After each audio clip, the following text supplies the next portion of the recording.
Na to, aký mali handelci ťažký život na balogu, tak sa vedeli parádne poobliekať. Rovnako aj ženy.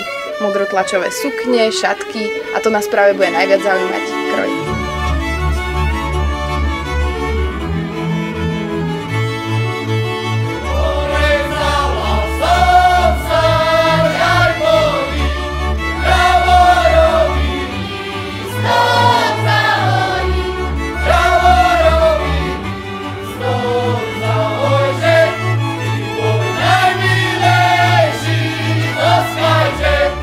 Takže Miška má na sebe oblečený sviatočný letný kroj, ktorý vlastne nosila vydatá žena. Má na sebe pendlík, to je dlhá košeľa, ktorá siaha ale častokrát až po kolena. Sukňu, ktorá je skladaná, je sviatočná samozrejme.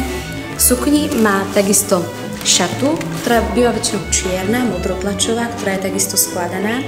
Má na sebe prusliak, čiže vestičku, ktorá po správnosti, keby sme sa mali vrátiť do minulosti, bola presne takáto dlhá. Potom má na sebe šatku so strapcami, ktorá by sa mala pásať tuto vzadu.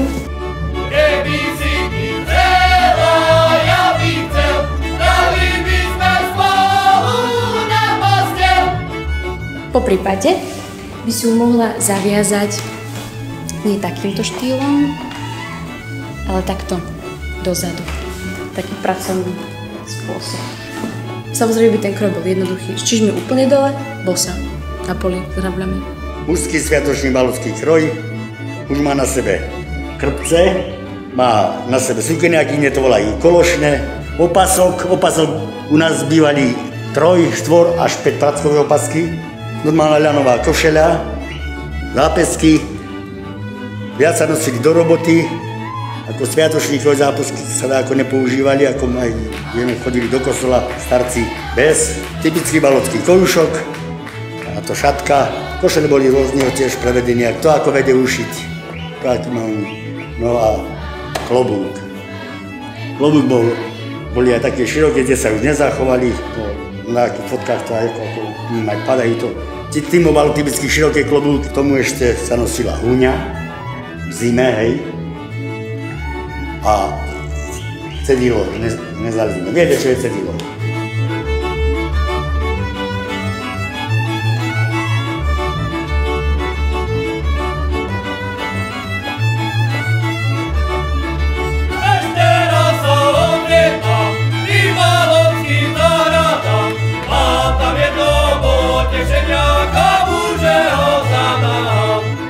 Do toho si chlapi takedy nosievali do hory týždňovku, len si dali stravu, napratali a išli do hory. A druhý účel, čo to spĺňalo, toto cedilo, tak to bola ako podložka na spanie. Balok, to je hora. Tam sú stromčeky. Spodok, tieto vlnovky, to je akože dolina a vrch, to sa horí. Keď už mám vyšívku hotovú, ešte to pekne obhačkujem dookola, po krajoch a urobím strapce. No a nakoniec sa spletajú tieto traky, po našom si je to frumbie. Cedilo nevyužívali len drevorubači v hore, ale aj pastieri pri ovciach. U nás cedila nosievajú betlehemci. Pekne sa hodí cez jedno plece.